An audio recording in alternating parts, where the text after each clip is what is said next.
You canceled the plans, maybe an hour before, maybe two. You typed something polite. Something came up, so sorry next time. And the moment you hit send, something in your chest loosened, just slightly, just enough to notice. You put the phone down. You made tea, or you didn't. You just sat there in the quiet of your own space and felt not guilty, not exactly, but something close to relief, mixed with a little shame about the relief. That's the part nobody talks about. Not the staying home, the feeling good about it. There's a particular kind of person who knows exactly what I'm describing. And they've probably spent a lot of their life wondering if something is wrong with them for feeling this way. Because the world doesn't make much room for people who genuinely prefer to be inside.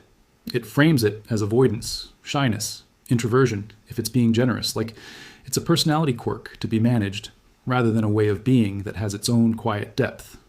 But spend enough time with people who love their homes, really love them, and you start to notice it's not about fear, it's not about hating other people. It's something more specific than that. When you're someone who loves being home, your space isn't just a place you sleep. It's closer to a nervous system. The mug you always use, the corner of the couch that's yours, the specific angle of afternoon light through a certain window that you've watched so many times, you don't even register watching it anymore. These things aren't decorations, they're anchors. Psychologists talk about restorative environments, places that replenish rather than drain. For most people, that's somewhere in nature, a walk, a park, a stretch of ocean. But for some people, the most restorative thing in the world is a room they've made entirely their own. And what's happening in those moments, neurologically, is real. The nervous system genuinely settles. The low-grade vigilance that social environments require, tracking tone, reading faces, calibrating your own responses, it all just goes quiet. The brain gets a break from constantly interpreting the world. That's not laziness. That's not fear. That's just a particular kind of self-knowledge. Most home lovers don't have a dramatic origin story. They didn't have one bad social experience that drove them inside. Usually it's more gradual and older and quieter than that. They were probably the kid who was fine at the party but also fine leaving it, who could play with others all afternoon and then need an hour alone before dinner, not because they were upset, but because they were full. The way you stop eating when you're full, not because the food is bad, but because you've had enough.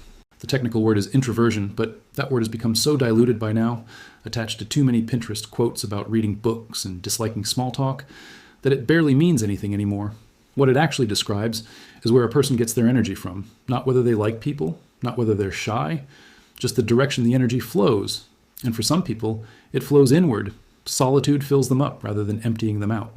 There's something else, though, something that doesn't get named as often. People who love being home tend to have a very active inner life. When you're alone in your apartment at 7 on a Saturday night, you're rarely actually alone. You're thinking. You're remembering something from 3 years ago and finally understanding it. You're in the middle of a conversation in your head that you'll probably never have out loud. You're noticing the way the rain sounds different on different nights. The inner world is rich, and rich inner worlds need space to breathe. This is why the idea of missing out doesn't land the same way for these people. They're not missing out. They're somewhere else entirely. Inside an experience that happens to be invisible to everyone who wasn't invited. And yet, there's still the guilt. The perpetual low-grade guilt of being someone who loves staying home in a world that treats productivity and sociality as moral virtues. Where doing nothing is practically a confession of failure. Where the first question after a weekend is always, "What did you do?" Asked with the assumption that the answer involves movement, crowds, events, proof of a life being lived. So you learn to perform a version of yourself that doesn't need what you actually need. You go to the things. You stay a little longer than you want to. You say yes ahead of time and cancel later because saying yes in advance is easier than explaining in the moment why you'd genuinely rather be home. That gap between what you want and what you think you're supposed to want is exhausting in a way that's hard to articulate. Not dramatic, just slow, like a small leak. Something shifts, though, when people stop treating their love of home as a problem. It usually happens gradually. A point where someone just quietly decides to stop apologizing for how they're built. Not loudly, not with some proclamation. They just start canceling things without offering elaborate excuses.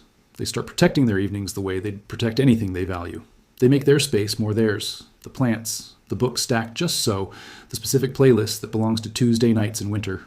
All of it becomes intentional instead of accidental. And the strange thing is, these people often have some of the most genuine social lives you'll encounter.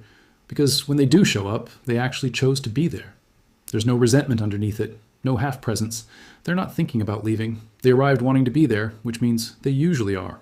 Quality over quantity, not as a strategy, just as how it naturally turned out. There's a word in Danish, hygge, that gets used a lot now, usually in the context of candles and cozy socks. but the actual meaning is closer to a sense of belonging in the moment, a feeling of being safe enough to be exactly where you are. It's not a style of decorating, it's a psychological state. And the people who love staying home are usually very good at creating that state. They've built entire architectures of comfort. Rituals that don't look like rituals. The specific way they make coffee before anything else. The order in which they do things on a quiet Sunday. The texture of ordinary evenings they've slowly made into something worth coming home to. It's a skill, even if it's never called that. The ability to be still, to make something small feel like enough, to be present in a room without needing the room to be anything other than what it is. I don't think there's anything to fix here. I don't think people who love being home are hiding from anything, necessarily. Some are, sure, but most of them are just oriented differently, tuned to a quieter frequency, and when the world gets loud enough, they know where to go. Home for them is not the place they're stuck. It's the place they chose. I'm curious about your version of this. Is there a specific moment or a specific corner of your home, some ritual, some ordinary thing that genuinely restores you? What does that actually feel like from the inside?